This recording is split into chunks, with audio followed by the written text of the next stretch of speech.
Welcome to edition 2 of the policy series.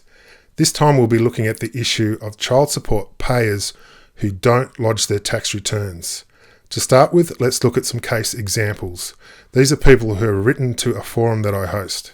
And we'll start with Vanessa, whose ex is underestimating his income. Hi there.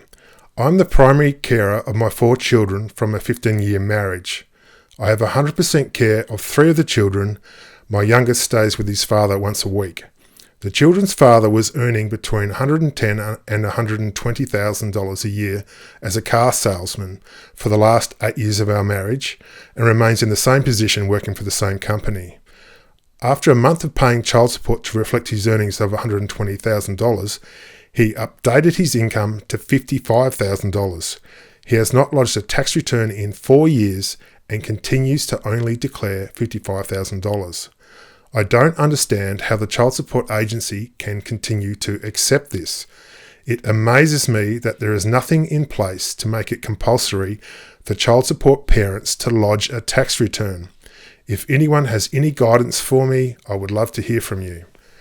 And this from Ellie, whose ex is not lodging returns. My ex-partner has an approximately $56,500 child support debt owing to me. He will not lodge a tax return so that CSA cannot garnish his tax refund and pay me the child support debt that is owed to me. He has not lodged an ITR, income tax return, for 3 or 4 years, and I have had little child support during this time. I have written to the ATO pleading that they lodge default ITRs on my ex-partner's behalf so that I can be paid the child support owed to me. The matter is also in the litigation section of CSA. What is the likelihood of the ATO lodging default ITRs in these circumstances? And this is from Leah, where the payer hasn't lodged a tax return in many years. My ex has not done a tax return in 10 years. How can he get away with that? He owns a business and house and cars and caravans. He claims an estimated income of $34,000. And this is from Joanne, who has a dishonest ex.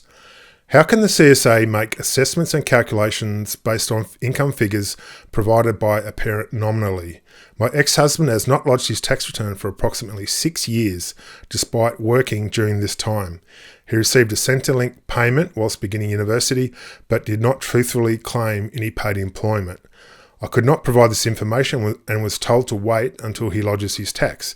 He simply refuses to do that, and the CSA has no power to force people to lodge their tax. The assessment for the past 6 years was based on incorrect figures. It's important to realise that the people who aren't lodging their tax returns are playing a mug's game.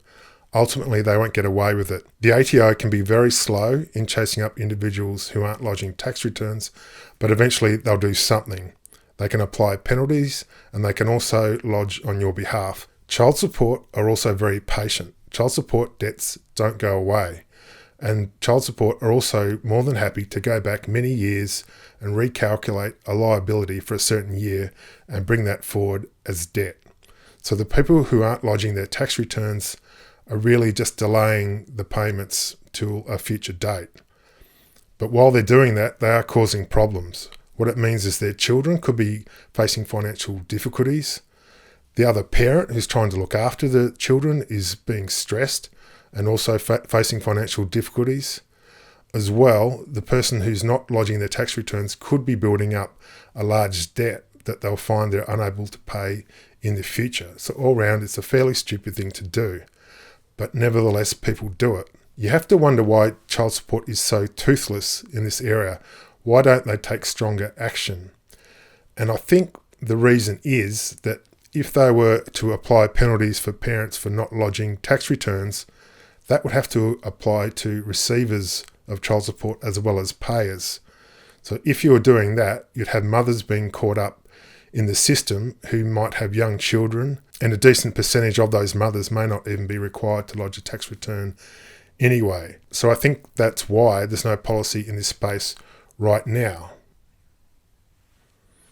So how do we solve this problem?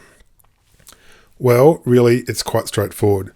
What we need is a default income level for payers, so that if you don't lodge your tax return on time, your income gets set at least to the default level. And we already have a natural level in the child support system. When we calculate the cost of children, we use the concept of MATAWI. This is male total average weekly earnings, which is then annualised across the year. And at the moment, it's about $75,000. And if your income is set to that for child support purposes, that will ensure you pay quite a reasonable amount of child support, but not an excessive amount. If your actual income is quite a bit lower than that, it gives you a great incentive to put your tax return in on time. It's a good way of ensuring child support receivers get a decent amount. Whether the payer puts their tax return in or not, at least they'll be assessed at a reasonable level. And here we define payers as anyone who's got less than 50% care of the child or children. So what would happen if you haven't lodged a tax return by the due date, which is October 31 each year, then you automatically go to this default income level if the current income estimate for you is below that level. So you may be wondering about receivers. What about them? Doesn't it also cause problems when they fail to lodge their tax returns? Absolutely. It could actually be a bigger problem right now that receivers aren't putting their tax returns in. I've received plenty of complaints about recipients not lodging tax returns. Child support officers seem to be in the habit of writing off overpayments to them. That means at least some of them are profiting by not lodging tax returns. Under our new system, receiver income would actually disappear from the equation, so that would solve that problem completely. It's actually one of the really bad design features of the current scheme that receiver income is part of the equation. We would get rid of that, which would solve a whole bunch of problems and actually make the system work much better. But even if you don't have that, even if receiver income is still part of it, you can still apply this concept. If you are setting a default income for everyone, including receivers, it might be better to use the average weekly earnings of all employees. Around 90% of receivers are female. By using average wages, the default income would come down from about $75,000 to more like $63,000. The policy would be that if anyone with a child support case fails to lodge their tax return by 31 October, their income for child support purposes becomes the greater of the default income and the current income estimate for that person. This income floor would apply until the person lodges their tax return. If, when they lodge their return, it turns out that they have a lower income, child support income would drop to the lower level, but only from the lodgement date. If, on the other hand, taxable income turns out to be higher, child support income would go up to the higher level, backdated to 1 July.